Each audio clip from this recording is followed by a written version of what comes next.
way back. It might be. It could be. It is.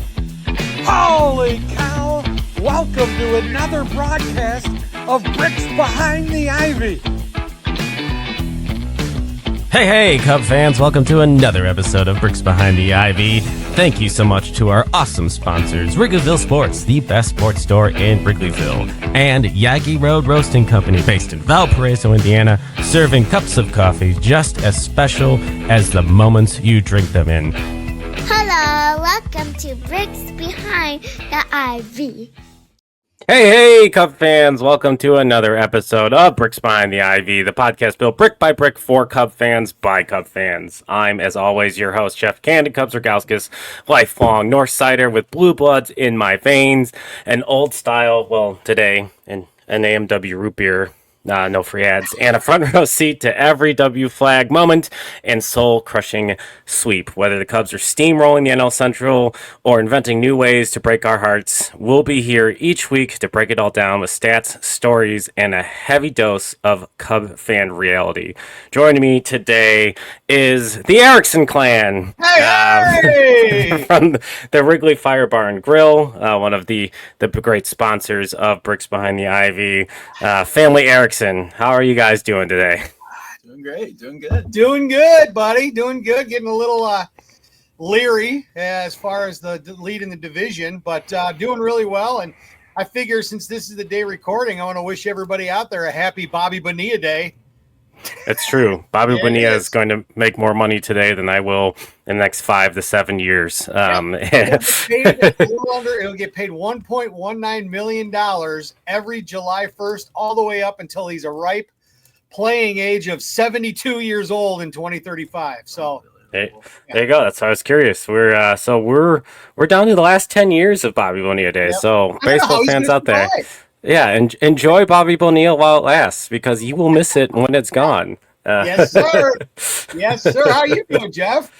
I'm hanging in there. On a professional level, I passed my licensing exam and ramping things up. Yep, to be a big boy now, where I wasn't a big boy before. But yeah, it's been a kick, and oh man, shameless self plug. It's my wife and I's birthdays are almost exactly 48 hours apart, and they're this weekend. So happy birthday! Gearing up for some festivities, and my kids are finally old enough to do fireworks, stay up a little bit later to do fireworks, so it should be a nice 4th of July. And if you are listening to this at that point, have a nice, safe 4th of July.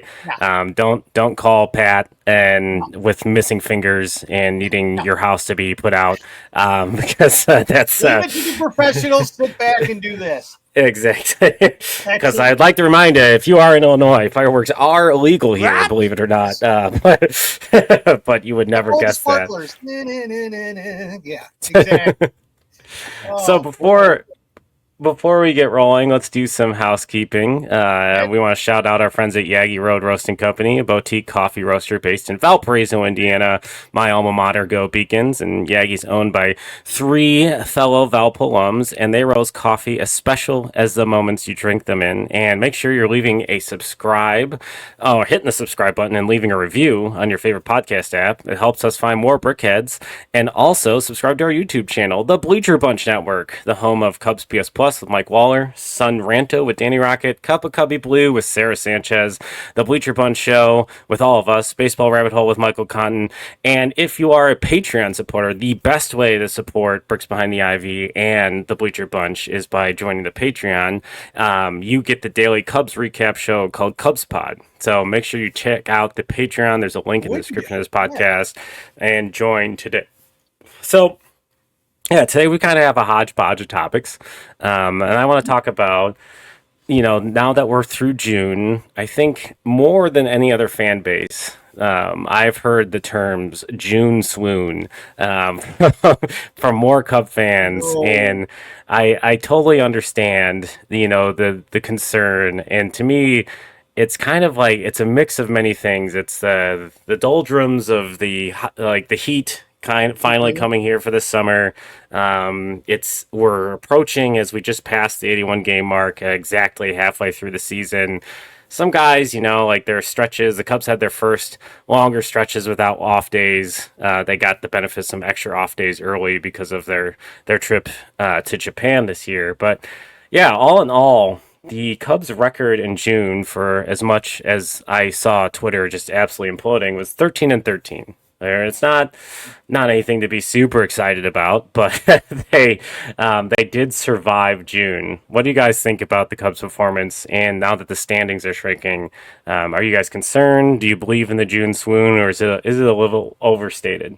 I'm going to let him take this, but just throwing one little nugget out there. Yes, we're 13-13, but believe it or not, we are a game better than we were in June at this point in a certain year called 2016 when we won the World Series.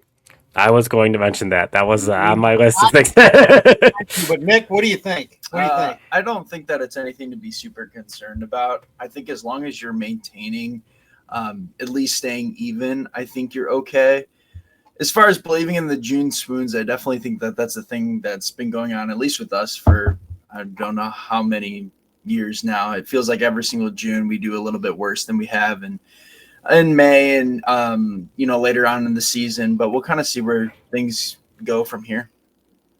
Yeah, I think for me, and this is something that I talked about preseason, and I feel like I've talked about, at nauseum on this podcast. The Cubs really just screwed the pooch in May in 23 and 24, and did not do that this year. This year, May, they were 18-9. And I think that's what makes this June not as much of a concern for me, because it's not this situation in which they needed a monster June and a monster July to even be talking about playoffs, which is what they needed the last 2 years. So if they're a little gassed right now, I prefer that than knowing that we need to win 15 of 20, like we've basically done the last 2 years in July, to even make this a conversation at the trade deadline. Now the full focus right now is survival and acquisition. And that to me is why June was a success. Now, I do want to look at, I know there's been a lot of, discussion is going to be the word I choose, but I'm going to say complaining is probably the better word. The Cubs did run into some higher end pitching. There's this commentary about how the Cubs can't hit high end pitching, and I mean, I think it's just kind of a perfect storm of they were playing a bunch of games in a row. They saw a bunch of high end pitching in a bunch of games in a row, and unfortunately, baseball and offensive production is cyclical. We see these things in the back of a baseball card and assume that is what's happening as steady Eddie, but there's very few players that are, unless you're Kyle Tucker, who put up a consistent performance. But the thing that's sticking out to me, and we talked about this a few weeks ago, is in June the walks dropped. They only walked 69 times. Reference to Danny Rocket, 69. They only walked 69 times in June in 26 games, where the other months in April and May, they were in the 90s, close to 100, which is really affecting that OPS.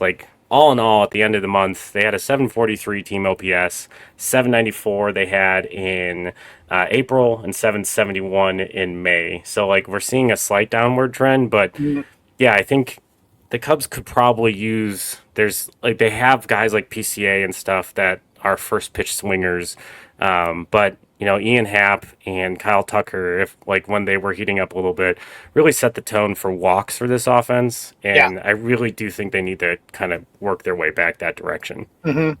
Yeah, I mean, it's almost like they feel like they're under pressure and they're trying too hard to make things happen. If you look at it in April and you look at it in May, and Nick agree with me or not, but if they were, it was coming easy to them. And now that they're starting to see that they're facing the better pitching, the weather's getting hotter, all those sort of things going into play, it's not like they're hitting the panic button per se, but they're trying a little bit too hard, because they're like, hey, in April and May, we were doing this, this, and this.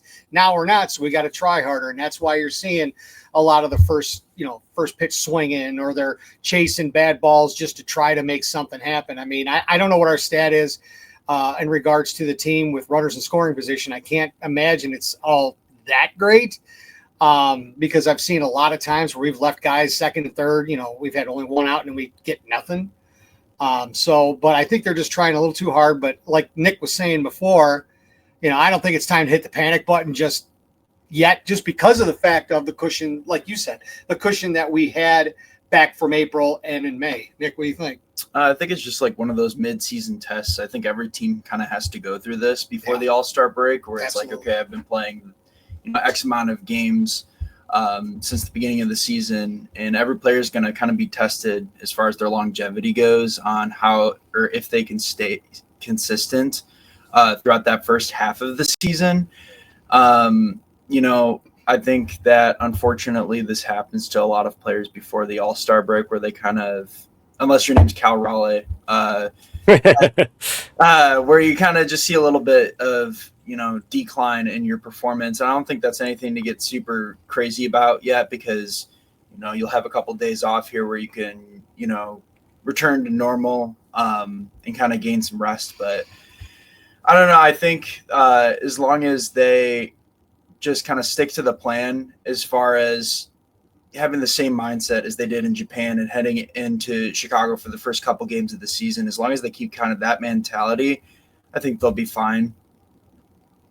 Yeah, and I think, I'm looking at some advanced stats, which will be our BBTI Nerd alert! Yes. moment of the podcast. Just looking, compared to other teams, like 300 batting average for batting average and balls in play is the average in Major League Baseball. And the Cubs in June, they saw a significantly lower batting average and balls in play. I just had the number.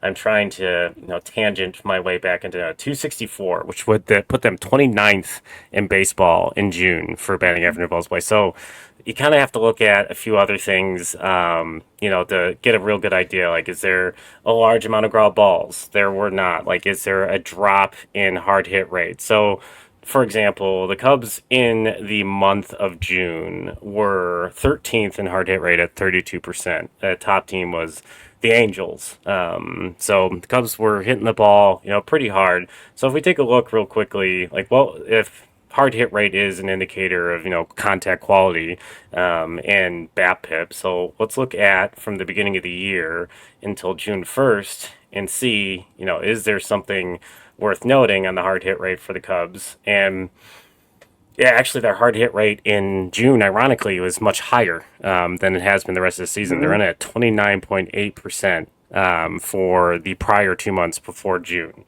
But their batting average on balls in play in the prior 2 months was 300. So, they're hitting the ball harder, but they're running into some buzzard luck. So, to me, and Alex Cohen at this point, and I really want to talk about this very quickly, and we can move on, is the Tariq Skubal game. The Cubs had really, really hard contact versus Skubal in that game, and they had a pretty solid approach, but the results looked like a typical Tariq Skubal start, in which he had a bunch of strikeouts and limited the runs, and they lost that game with, it was a very close game at the end all be all. Ben Brown was extremely dominant and fun in that game before his demotion in recent weeks, but the approach wasn't bad. The hard contact was there. And I always get, when I'm tweeting during games, I get people who are like, I don't want to hear about the stats, but they do mean something. Yeah. They don't mean something sometimes, but if your expected batting average in a game is 600, but you have one hit, it means you're hitting the bejesus out of the ball right at people, right into a shift. And that's that, to me, it's about the approach. So unfortunately, I think when you're looking at the batting average and balls in play and you're looking at the hard contact rate, there's some positives here that they can carry over. Now, maybe there's some aggression that they exchanged for our contact, hitting early pitches, and that saw the decrease in walk rate. So it'll be interesting. I don't think this is an offense that's in regression. No. I think this is an offense that is become very apparent that they need to potentially address third base as a trade deadline, unless Matt Shaw in the next few weeks starts hitting like gangbusters. But even then, I would rather have him force the issue to get more at bats instead of them not address it, which seems to be, at least per the scuttlebutt out there, what they're intending to do. Oh yeah, absolutely. I mean, and as far as third base is concerned, I mean, how many of these have we had over the years that, hey, this is going to be the next best thing? I mean, I hate to bring up this name, but Gary Scott. We all remember how this guy was supposed to be the greatest thing since sliced bread, never panned out. They've had so many third basemen. I know, Jeff, you and I have talked about this in the past, but how many third basemen since probably Aramis Ramirez have we had that we thought was going to be good and not? The problem with Matt Shaw is that his fielding is unbelievable. Probably the best we've seen at third base in quite a while, minus maybe Chris Bryant. But, he's at a point where hitting, though, is you can't really send him down to AAA because AAA, he'll put up, a batting average of damn near 400, but then you bring him up here and he struggles. So he's kind of in the in-between, and they're going to either, like you said, they're going to need to figure it out and fix it somehow. I don't know. That's why they pay those guys the big bucks. Or they're going to have to address it, come this trade deadline here. Now we can say at the end of this month. So, I don't know how the heck they're going to do that, but I do honestly think that that's one big thing they need to address. They also need to address to see if we can get another top pitcher. We've been doing all right. We've been getting by, despite everything, been getting by pretty well. Shota obviously came back this week, looked phenomenal. But you've got Colin Ray and Matthew Boyd. They've been touched up a little bit here and there, but they're still okay. And we don't know what to see out of Ben Brown. And Tyon has been really good up until the last outing. So I actually do think they need to address that as well. Yeah, and I think that's, we had Cody Del Mendo episode blog talking about some pitching targets. Yeah. And it seems like it's going to take a while for top-end pitching to really establish, as there are a lot of playoff spots, up for grabs. But, the Cubs are apparently, per John Heyman and all the other pundits out there saying that they're casting a wide net and they're going to be extremely aggressive, which is what you want to hear. I think I have some concerns, and I'm curious what you guys think about. We've got a lame duck GM, a lame duck assistant GM. I was not aware of that. It's also Carter Hawkins' contract year. And we have Kyle Tucker, who could walk at the end of this year. There's a lot of things I feel like make me in my, the long-term team, every season is sacred. Don't blow a playoff shot when this team seems to be pretty good. They're very close to, being a very good challenge for the playoffs this year if they make some decisions. But if they do, mortgage the farm system and Kyle Tucker walks, we don't have a GM, we don't have an assistant GM, I feel very differently about the trade deadline approach. What do you guys think? How do the Cubs thread the needle here when there's this 2000 political reference hanging chad of uncertainty on some of the free agency of Kyle Tucker, and then not knowing where our GM's going to be?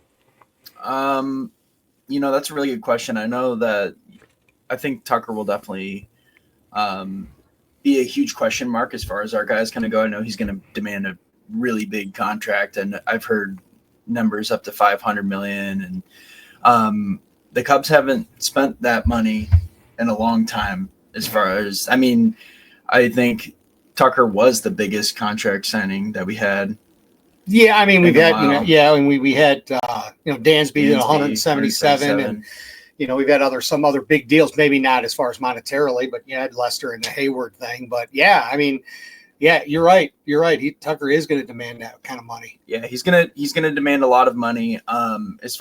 So it's up to them really to PCA too. Yeah, well, we don't know if they're gonna re-sign him as far as 100 to 200 million for 10 years, because they don't like to do a lot of longevity. But what I'm trying to say is that the GM and the assistant GM and all of those guys have to make an impact, and it's going to be up to the trade deadline for them to make an impression on, not only the success for the rest of the season, but also the fan base.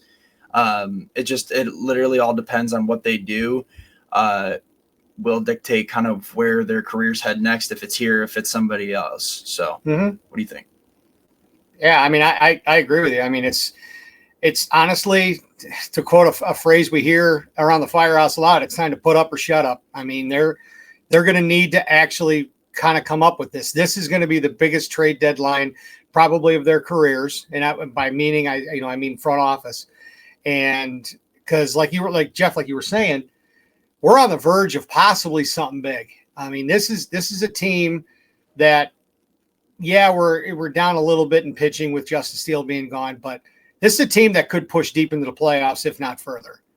And if we let this opportunity slide just because you got Ricketts sitting in the ivory tower saying, hey, we're just trying to break even, we can't do that. And I mean, the iron's hot. We got to strike now. So like I said, I would be definitely paying attention. And I also do think, and I listened to a bunch of people on the score, that I don't think the Cubs are going to wait till the actual deadline. I think there's going to be some deals well before that, but I mean, there's some scuttlebutt out there, and Hot Stove Cubbies, a friend of the show, has heard some stuff too, similar to, like those second tier pitchers that might go sooner. But the Pirates' Mitch Keller, which is an interesting name. Like the results aren't amazing, but he's got a huge Tyler Zombro connection. He was part of that group. I can't think of the facility's name for my life right now, but where Tyler Zombro had come from. And he, so if they've had Tyone, they have Mitch Keller, they've done Cole Reagans, they've got some good pedigree there, and maybe there's something Zombro and them see that the Pirates aren't implementing that could unlock something. He's got a really good sweeper, pretty solid fastball. Maybe he could benefit. I like the idea of it for addressing the rotation sooner rather than later, because. Right. Yeah, I think Colin Ray has performed exactly as we expect, admirably as a fill-in. It's just the Cubs have needed a lot of fill-ins this year, as the back end of the rotation has left a lot to be desired.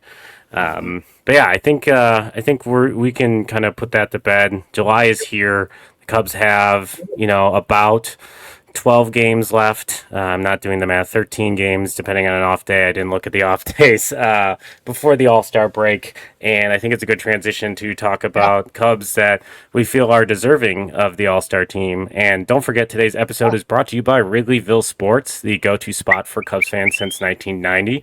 They're located right across the street from Wrigley Field. They've been hooking up fans with the best Cubs gear for over 30 years, from classic Cubs tees to caps, bobbleheads, banners.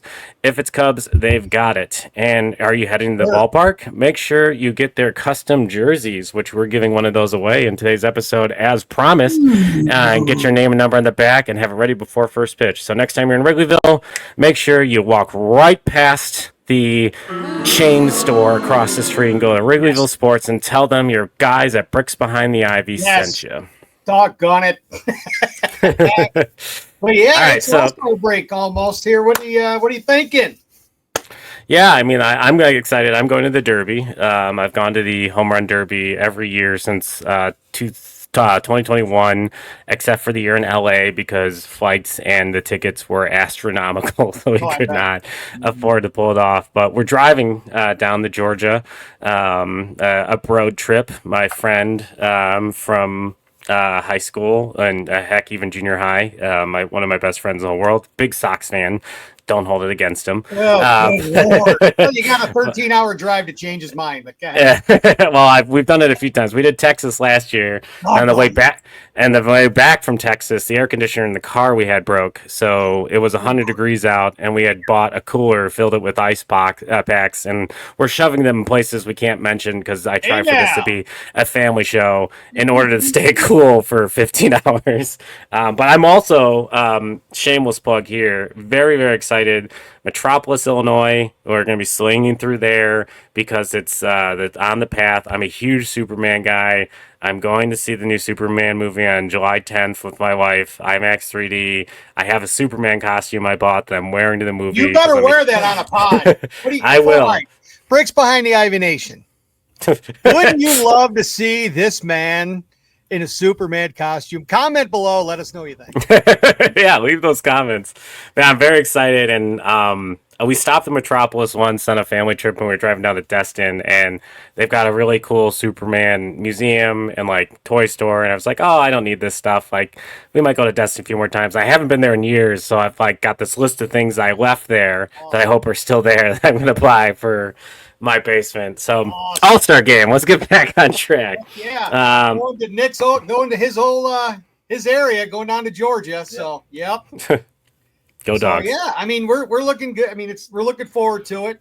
You'll be there giving some reports. We'll have some stuff we're going to be posting periodically here on BBTI down at Truist Park.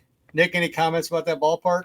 It's a really nice park in that area. Fellow Georgia student right here. Go ahead. Yeah, I love everything about that ballpark. It's probably one of my favorites in the MLB, actually, just that area and having the Battery and stuff. Braves fans are pretty passionate out in Braves country, but it's a pretty big area. So I think that it's a great fit to kind of have, that many people, because obviously everybody travels for the All-Star game. But I think they were supposed to do it right before COVID, and it got canceled because of COVID. So they just moved it back, of course, to this year. But it's a really fun area. I love it. Fellow Georgia student, UGA, you've been there. You've lived there a good chunk of the year. Any tips? Anything for the folks out there where they should go, what they should check out? Anything? Usually when I'm with my boys, we're not really doing all that kind of stuff. So, I mean, you can text me later when Dad's not there. No, I mean, it's a great area. I would just really encourage you to kind of explore the Battery and the history behind Truist. It's just it's a really nice area. Like I said, I can't say enough good things about it. And I mean, Truist has little food kiosks throughout the ballpark. In my opinion, and people out there will probably be turning their nose up when I say this, but they got food kiosks from the Waffle House in that ballpark. And I mean, my God, you can get a cup of smothered, covered in junk while you're watching the game. I'm in. But yeah, so we got the game coming up. They had about phase one's over with the voting. They had nearly a little over 11 million votes that were already casted. And as of recording today, it looks like on July 2nd, tomorrow at 11 a.m. is when phase two of all the voting's done. Yes. We already know about Ohtani's already in and judge. Gee, shocker. Although the Ohtani thing kind of upset me a little bit. I'm not surprised by it, but that was Suzuki's only shot of really getting in as far as with the DH role. But when you got a guy like Ohtani in front of you, yeah, you're pretty much, you're out of luck. But Cubbies, they still have three guys here in the final go around here in Carson Kelly, PCA, and Tucker. Right now it's Carson Kelly against the Dodgers' Will Smith, and not to be Miami, not that one, the other one. But if you look though, I mean, it's gonna be hard to kind of overcome Will Smith. I mean, he's hitting 330 right now. And after Judge and Ohtani, he's the third highest vote getter in the All-Star game right now. Who would have thought Will Smith would be, but he is. I think everybody's been riding the Carson Kelly wave as how he started. So I think that has kind of led him into doing this. His career high OPS is 826, and he's like three, hundredths of a point or whatever shy of that right now. So he's having a career year, but I think that's going to be kind of tight. And I'll get your guys' opinion on those. And then the other ones is in the outfield. Obviously, PCA and Tucker are two biggest names. PCA, he was only one of 6 players that has gotten more than 3 million votes. So that shows you not only the kind of year he's having, but the kind of exposure he's having. So his name is out there all over the country. It's not just here locally in the Midwest or just in Chicago. And Tucker, he's looking for his 4th straight All-Star game. He's 5th in OPS in major leagues and 7th in WAR right now. So you've got that in addition with PCA is probably the only player right now that's on track to be the 40-40 club with 21 homers and 24 stolen bases up to this point. So, I mean, as far as the outfield, they've got a lot of competition to kind of go over. The Teoscar Hernandez, Andy Pages, Juan Soto, although we know how Juan Soto started really bad, but he's kind of come on here in the last 20 games. And his other boy, old Ronald Acuna Jr., who is playing lights out for Atlanta since coming back for his injury. So that's what we're looking at right now is Carson Kelly, PCA, and Tucker. That's my thoughts. I mean, I pains me to say it. I don't think Carson's going to make it. I do think that PCA and Tucker do have a good shot. Nick, what do you think? I definitely think that PCA and Tucker should make it. I do think that Kelly will probably end up slipping just because people are talking about his beginning of the season performance. and not as of the past 2 months. But I mean, PCA has been great all year. He had a rough June, I think. He made a lot of like those single great plays, like the game against the Brewers, where he had that great catch and then hit a 450-foot bomb in the same inning. So, Which I believe we were. Yeah, you're celebrating your 21st in the bleacher. Yes. Yeah. Okay. Continue. Sorry. Yeah. So like he'll have those games where he puts up those big moments, and those Right. moments are spreaded across social media, and everybody hypes him up. But I mean, in reality, he has been struggling as of recently. But I think that just the popularity that he's gained this year and the moments that he's and shown people that he can be a big star, I think so. definitely deserves, I think, to be in the All-Star game. He's like one of the most fun players to watch in the MLB right now. So I think he and Tucker should be in the All-Star game without a doubt in my mind. Yeah, PCA definitely has felt streaky at times. He really is aggressive. There seems to have been, a slight adjustment. Cubs have seen some tougher lefties as well. That's not his strong side. Like, he still had a pretty solid June, a 112 weighted runs created plus. So nothing sticks out. Even if I look at just the last 2 weeks, like his weighted runs created plus is 120, but it's lifted heavily by home runs. His strikeout rate's not really ballooning. He doesn't really walk. He really is kind of like a contact guy. I feel like, for myself, I'd like to see an evolution of PCA's game where he takes the ball the other way. Like, he seems like he's mastered like finding his pitch and crushing it, but there has been a little bit of a feeling of like a home run or nothing with him of late that I have not necessarily enjoyed. But he provides so much defensive value that, like, it was the discussion with PCA always was, if the bat develops, he's an all-star. If the bat really develops, he's a superstar, because his defensive prowess has always given him a really high floor. So even when he's not producing, however, like when he's not producing, this offense kind of takes a step back. And like Kyle Tucker heating up, Seiya Suzuki producing like he has, it really kind of like shifts back in the conversation. Like, if the Cubs have one more bat to kind of really float it, and we've thought it would be Matt Shaw, and at time when he was hot, and then Carson Kelly was also hot. I don't know if the Cubs just did a really good job of managing who Amaya and Kelly were facing earlier in the year, and they don't have that luxury now with Reese McGuire and Kelly. Amaya is apparently taking swings. He might be coming back probably post All-Star break. So maybe that returns the prominence of like a really dominant bottom end of the lineup. But it really does feel like if like the top end of the lineup lately isn't putting something together, we get to like Dansby and them, and it's a real crapshoot on whether or not they're going to produce. And that has really deflated some innings and some games of late. True story. I want to talk about all-star pitchers. Yeah.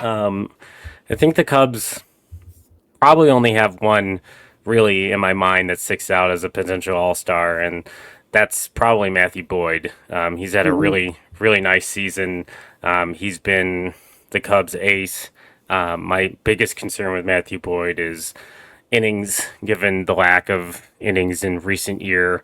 He might be healthier and has been stretched out, but like the baseball is odd. Like, he could flame out towards the end of the year, which is another reason why to kind of go get some starting pitching arms. But I think he's probably, tap dancing the edge of, getting one of those. The pitchers are usually just selected. Right. And I think he really could get into the All-Star game. I'm not sure, if he really is there. Like, if you look at wins above replacement perspective for pitchers since the beginning of the year, like, he ranks pretty well. I'm tangenting again to make sure that I get my stats pulled up. But he's in the upper echelon of the group. You got like Garrett Crochet and Tarek Skubal, like, that are really leading the charge at 4.6 and 3.4 WAR. It takes a while to get to Matthew Boyd on this list, so he might miss out. He's been the Cubs' probably best pitcher in the rotation. But right now, he's like the 34th ranked pitcher in the MLB. So it really will be kind of a fringe thing on whether or not he makes it. Oh, yeah. This is where it gets interesting for me. If you look at, based on WAR and some of the names the Cubs have been discussing, Joe Ryan of the Twins, who I brought up at Cody DeMondo, he's 25th in WAR. Mitch Keller, 26th. That's another name that's come up. Merrill Kelly, 29th. There's a lot of these names that have been tied to the Cubs or like have been talked about. Chris Bubich is another one potentially from the Royals. He's 8th in WAR. I don't know what it take to get him loose, but those are the names that I'm starting to look at. Like looking at every one of those. There's not a Cub higher on the starting pitching side than Matthew Boyd on wins above replacement. And all the targets they're looking at, no matter what you feel about them and whether or not it's enough in the upgrade, currently all have better wins above replacement than the best pitcher on the Cubs. So, now I would argue that Shoto Imanaga, if he was healthy, he'd probably be on this list. But adding one of those guys raises the floor of this team, and it's becoming very important. But what do you guys think of Matthew Boyd this year? I think he's been a pleasant surprise. I know that he had potential. Obviously, Cleveland's been really good these past couple years, or at least these past two. And, I know my eyes kind of opened a little bit when I saw that, one of their starters was kind of coming on over. I knew that he always had it in him. His stuff is usually pretty good. But again, I know he had a couple injuries when he was in Cleveland, but I mean, as we've seen this year, a healthy Matthew Boyd looks to be really dang good. And I think that he definitely has the ace qualities. If he's on the mound, I usually expect him to let up at least one or two runs. That's usually kind of his normal. But, every once in a while you get those outings where he just completely shuts down the offense and just completely dominates. So I think he's been great this year. I think he definitely deserves an all-star appearance. Yep. I think, and the other word I'd like to add to that is dependable.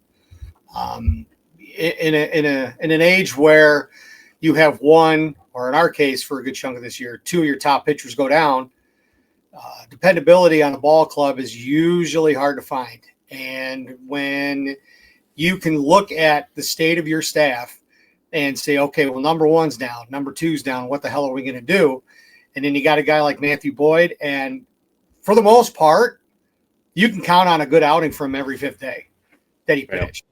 And that's key. And I think, honestly, our offense has been, cranking them out, blah, blah, blah. We had a great April, great May.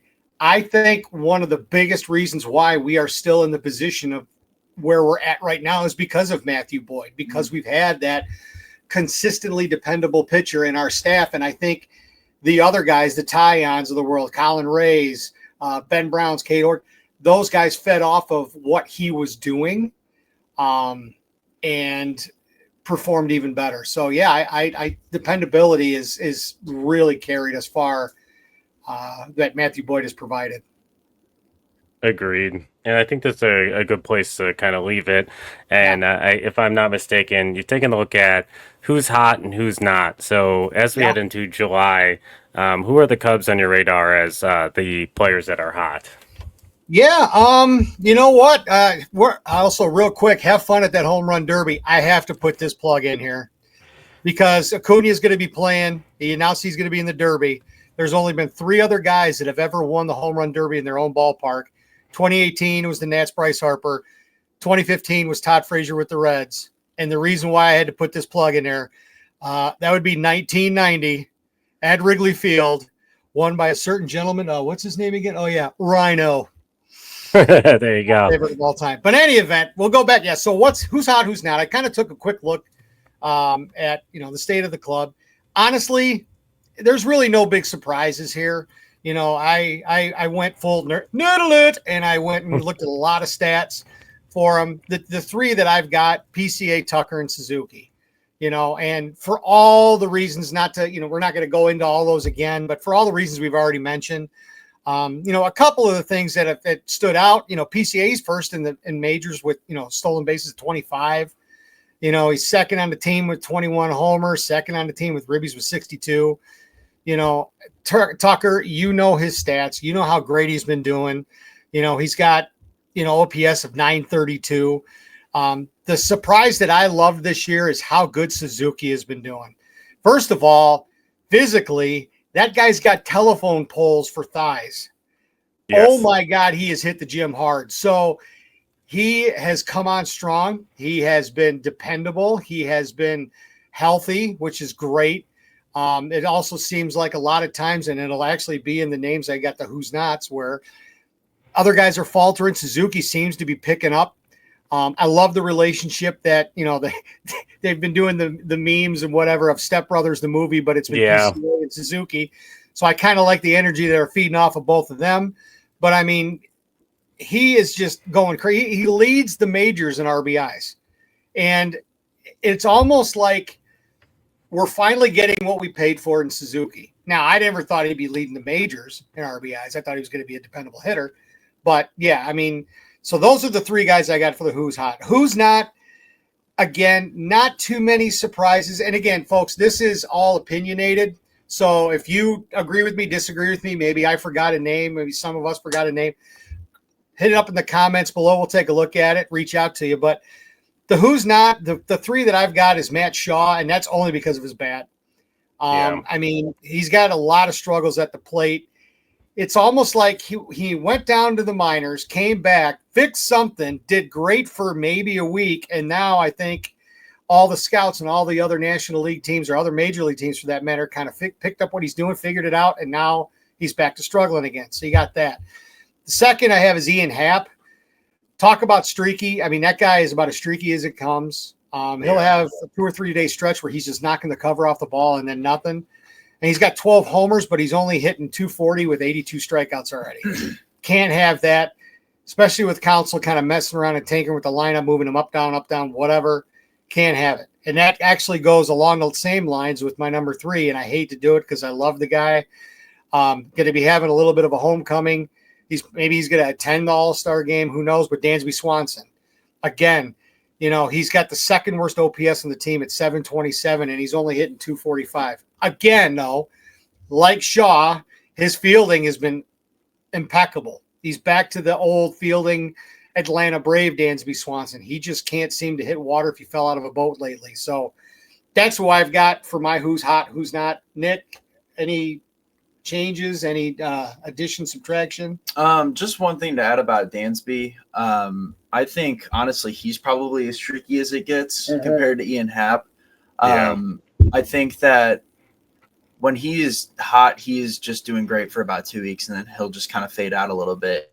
My cousins in Georgia who grew up watching Dansby and watched him kind of transform into this MLB superstar who, brought them a championship and a bunch of great memories in Atlanta. They've said the same thing where he is just, he's either doing really well or he's not. And he had that, 2 weeks, I think in early June where, he was doing really well.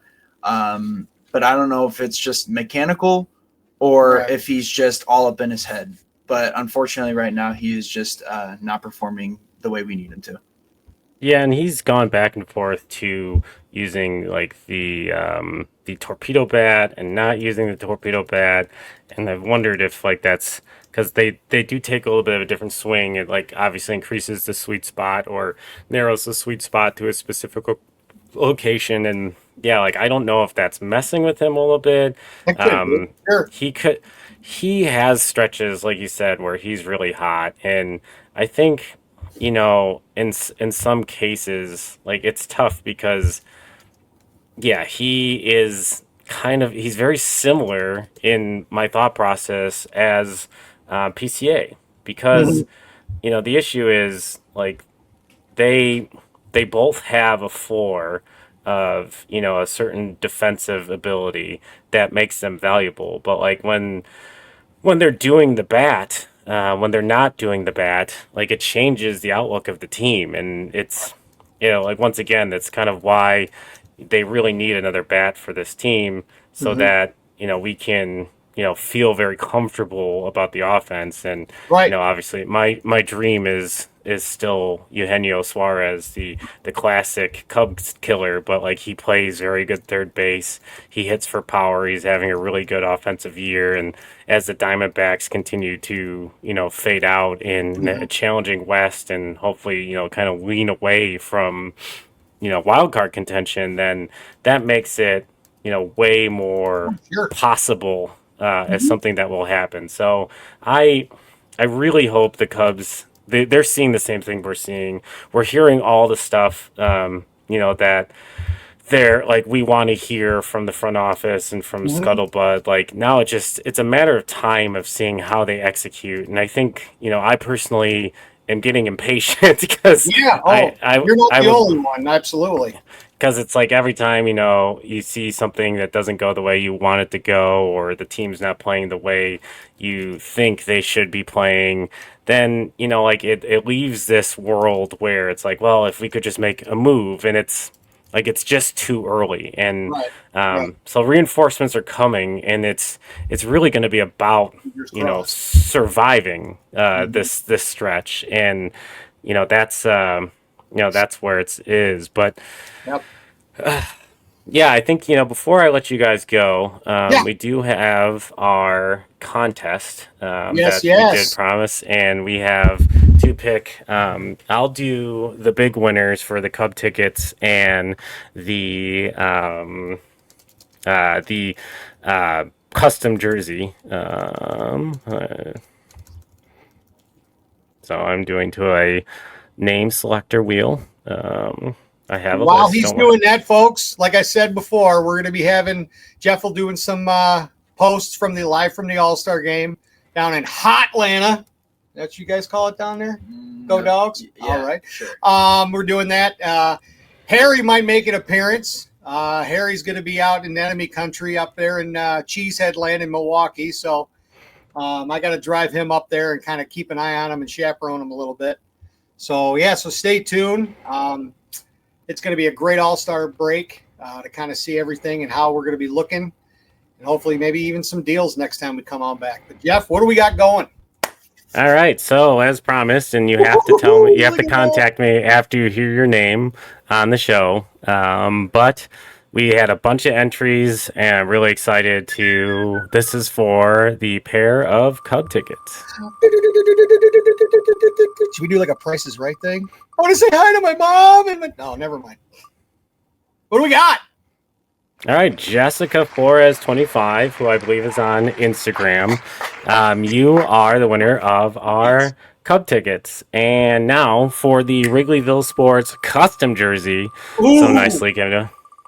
Oh, come on, baby. What do we got? David Meyer 8660. So thank you so much for entering. We'll have more stuff like this in the future.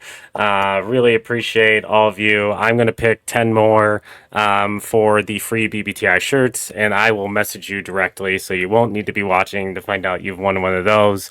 So thank you, everybody, for joining the contest, reviewing, commenting. Continue to do so. Let's build a community around this. Let's continue to build bricks behind the ivy. Microphone to society.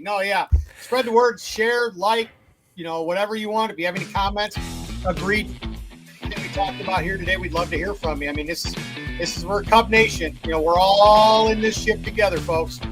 Exactly.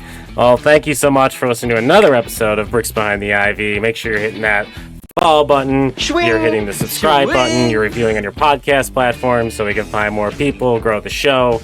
We will see you guys soon, and until then, so long, everybody!